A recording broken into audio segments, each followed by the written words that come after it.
Bonjour, c'est Maëva du Centre national du droit du travail. Aujourd'hui, nous allons voir les éléments les plus importants de la convention collective de la sidérurgie.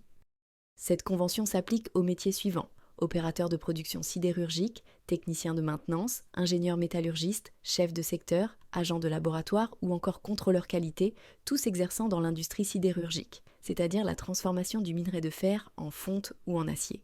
La durée de la période d'essai varie selon la catégorie du salarié. En général, elle est de 2 mois pour les ouvriers et employés, 3 mois pour les agents de maîtrise, et peut aller jusqu'à 4 mois pour les cadres, renouvelable une seule fois selon l'accord des parties. La durée légale du travail est fixée à 35 heures par semaine, mais des dispositifs d'aménagement du temps de travail existent avec des heures supplémentaires majorées. 25% pour les 8 premières heures supplémentaires, puis 50% au-delà, dans la limite d'un contingent annuel légal de 220 heures par salarié. Pour les événements familiaux, des congés exceptionnels sont prévus. Par exemple, 4 jours pour un mariage, 3 jours pour une naissance ou l'arrivée d'un enfant adopté, ou un décès d'un proche, avec des durées qui peuvent varier selon le lien avec la personne concernée.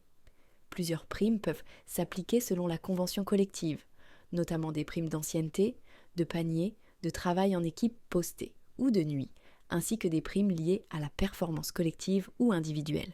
Les grilles de classification sont structurées selon le niveau de qualification, la nature des missions, l'autonomie et les responsabilités du poste, ce qui détermine le niveau de salaire minimal correspondant à chaque catégorie d'emploi dans la branche. N'oubliez pas de vous abonner à la chaîne pour ne pas manquer les futures vidéos sur la convention collective de la sidérurgie et de mettre un like si ce contenu vous a plu. Pour commander votre convention collective à jour, vous pouvez vous connecter sur le site du Centre national du droit du travail. Merci et à bientôt.